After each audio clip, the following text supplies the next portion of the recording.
What's up, listeners? It's the Russian dude. Let's get straight to the point and talk about some ridiculous Russian propaganda. Whew. Okay, today we have this guy driving a very extraordinary painted car. Obviously this happens in Russia, and the name of the car is Z-Patriots, I'm assuming, because what else Z-Patriots would drive? Of course it would be Z-Patriot. Makes sense, right? But, long story short, this car, its color, it's some kind of a promotion of an online store.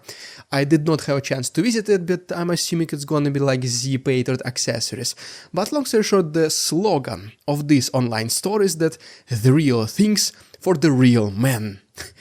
And apparently this color combination of a car, it's considered to be for the real man. If we do have real men, once again, down below in the comments, please let us all know down below in the comments if you would drive a car like this around your town, around your neighborhoods, if you roll down your window and say hello to your friends while driving this car, well, things like this. Let us know down below. But okay, enough of the jokes, let's talk serious stuff. Right now I'm gonna give you a quick update from the eastern and southern front lines. The Institute for the Study of War claiming that Russia will not be able to perform any offensive anymore, basically saying that Russian offensive is now officially over, and then Ukrainians getting extremely close to Crimea and potentially setting up the stage for the bridge destruction. To begin with, right here is the picture from Belgorod, where a local Russian headquarters of the 6th Combined Arms Army was destroyed, as you can see, most likely, obviously, by Ukrainians. Russians said that, well, this was just, I don't know, like a local hotel or something like this. There were no Z soldiers at all. The local residents said that, yes, this was used by the military representatives.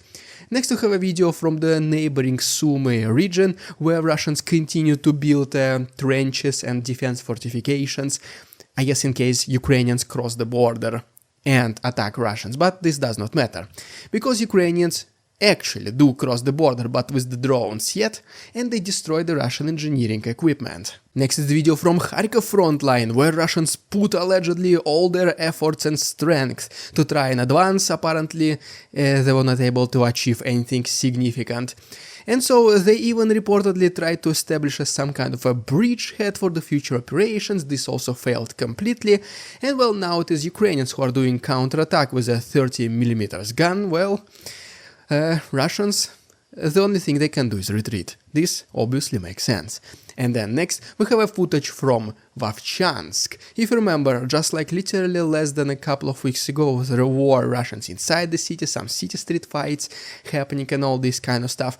Well, this video already is from the outskirts of the city, showing that Ukrainians continue to push Russians out of the city and chase them down. Next is the entire small compilation of the Ukrainian raid in Crimean forest. This involves the preparations, Ukrainians advancing, capturing Russian trenches, and, well, you already know, like, things that are unspoken on YouTube starting to happen. For this reason, guys, if you want to see full and uncensored version, it will be on my Patreon as always, the link is down below. In Krasnohorivka, 5 Russian so-called turtle tanks advanced next to each other, trying to get closer to Ukrainian positions. Every single one of them became an immobilized monument. And then also in Donetsk region, another Russian modern combat tank was literally once again split into atoms. And also, speaking about Donetsk, Ukrainian infantry fighting vehicle Bradley was able to approach very close the Russian positions, dispatch some troops, and then provide them with the fire support.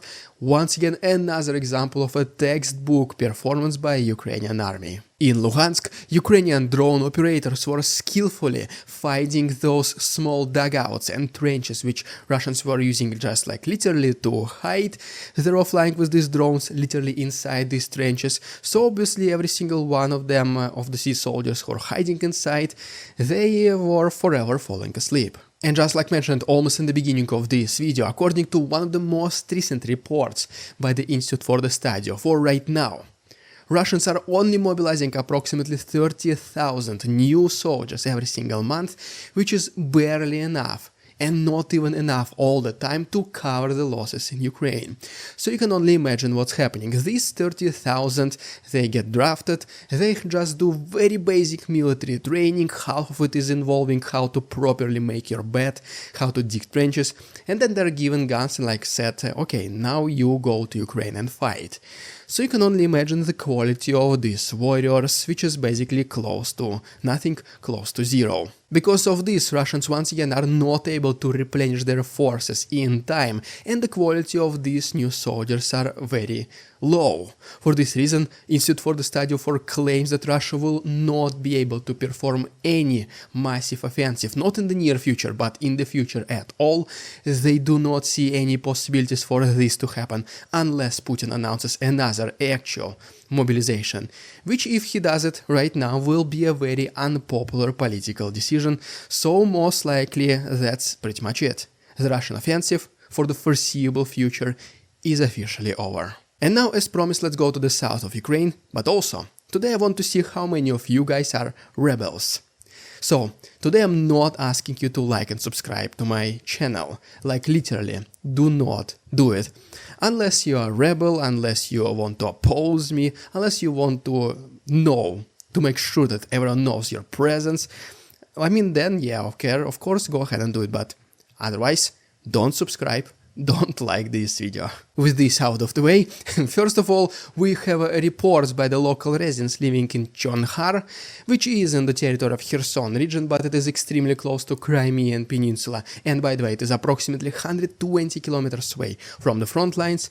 Long story short, the local residents reported some very loud noises. And this, in addition to several massive attacks by Ukrainians in the last couple of days against pretty much everything. Military airfields, fighter jets, air defense systems, military bases and so on of Russians, which were located on the Crimean Peninsula, and these last several attacks were considered to be one of the biggest attacks as a whole against the Crimean Peninsula since the beginning of this war. If you also remember, several weeks ago, a pontoon which Russians were using instead of the Crimean Bridge was also targeted by Ukrainians. And so all of these events combined, this allows a lot of people to assume, both Ukrainians and the Europeans, and obviously people from the West to just generalize, is that Ukrainians are now seriously preparing for their next raid in Crimea, and most likely one of the first steps will be to target the Crimean Bridge. Because, I mean, let's be honest, this is exactly what was happening in the past.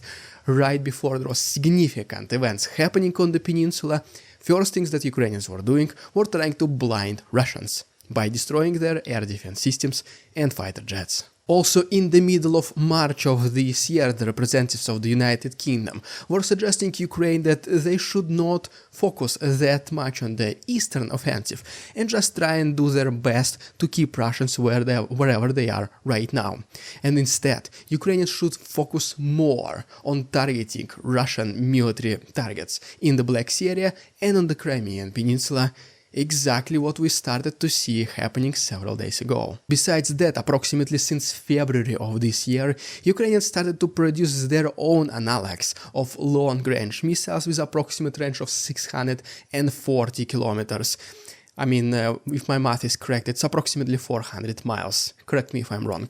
And long story short that, yes, these are the metallic cylinders, which will be used in addition to the ones provided by the West, specifically long-range ATACMS, HIMARS and Storm Shadows. And according to some representatives of the Ukrainian government and military officials, most likely there will be a significant attack against the Crimean Bridge and potential destruction approximately by the end of the middle of summer of 2024, which is approximately no later than middle of July.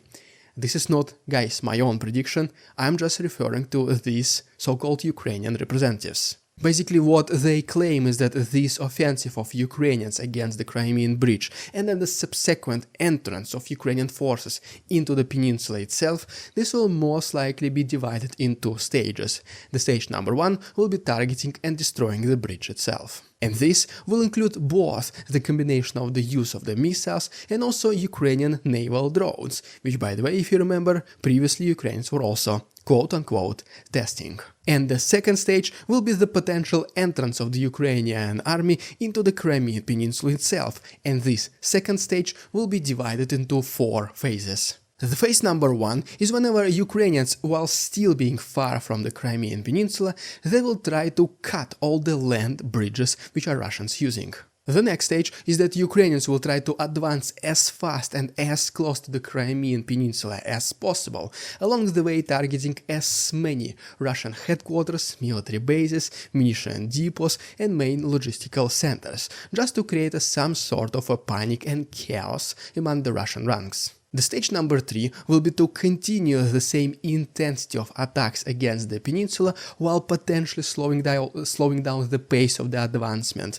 But the attacks nevertheless will continue, making the peninsula to be extremely hard for the Z army to be present on this piece of land. And the final, hopefully phase number 4, is whenever the Z army will be completely depleted of resources, the morale will be extremely low, and no matter how much Putin and the military generals commanders will be ordering them to stay, simply it will be barely possible to follow these nonsense orders.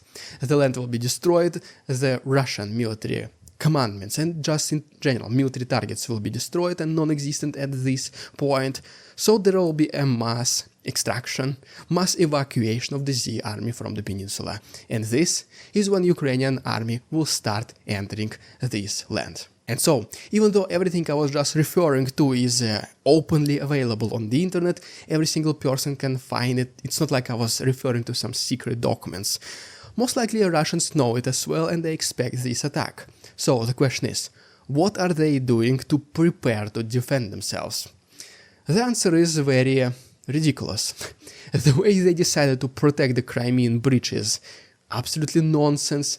I do not see any single way of the method they selected is working. Like, it just does not make sense, simple as that. So let's talk about this right now, guys, on my Patreon. If you're still not a member, there's 1 week of free access. The best way right now to try the service if you like it or not, the link to my Patreon is down below. Thanks so much, this is the best way to support the channel. Well, there you have it, guys, thank you so much for watching. Don't forget not to subscribe to my channel, not to like this video. I do not have my second channel, The Russian Dude Investing, where I talk about the stock market news, and there are absolutely no links down below. There is no my Patreon, no Instagram, no PayPal, nothing like this. And definitely I'm not selling my merch, hoodies, cases, pants. Like, forget about this kind of stuff, guys. Thanks so much for watching, see you tomorrow.